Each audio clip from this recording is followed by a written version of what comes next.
So if a kid has had, one or two concussions and they notice that they're getting more or they are at risk of having another one, what should you look for if you're having multiple concussions? Yeah, that's a good question. I get that. I get asked that question a lot in the office. Is how many is too many? My son's had one concussion.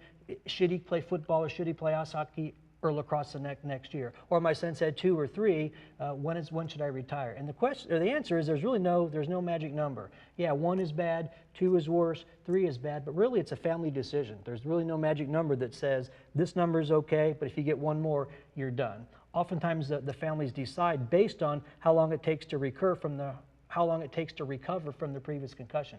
For example, if their third concussion takes 3 months to recover from, they might be out of their mind to consider playing football again because the fourth one might be permanent. So it's a family decision to decide when to return and when to retire from that sport. Now, equipment has changed. Obviously, I played with a leather cap, and Jamal played with one bar face mask. But the question I would ask is, I know that mouthpieces are important, helmet. Talk about the equipment needs and where it is today. Well,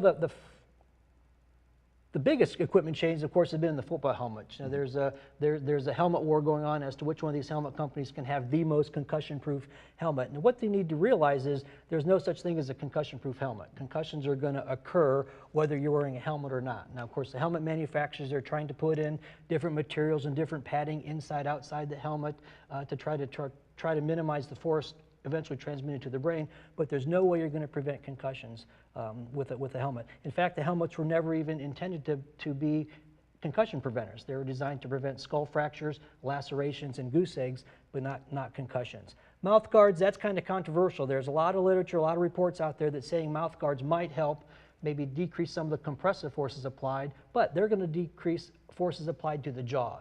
I haven't seen any literature that says a $2 boil and bite found at a sporting goods store or a $200 custom from a dentist is going to prevent concussions when the blow comes to the back of the head. Now, the athlete goes head to head, head to ground, head to knee, head to post. Having an expensive mouth guard, I haven't seen any reports that that's going to minimize concussion risk. But you do recommend making sure that you're tightening your chin strap and making sure that your helmet is tight and ready to go before going out on the field. It's very important that the helmet fits properly. And I tell athletic trainers or coaches or even parents, a good way to tell whether the helmet is fitting properly is grab the face mask and move it back and forth. That head inside the helmet should move with it. If the head stays still and the helmet moves up or down, then that helmet needs to be tightened.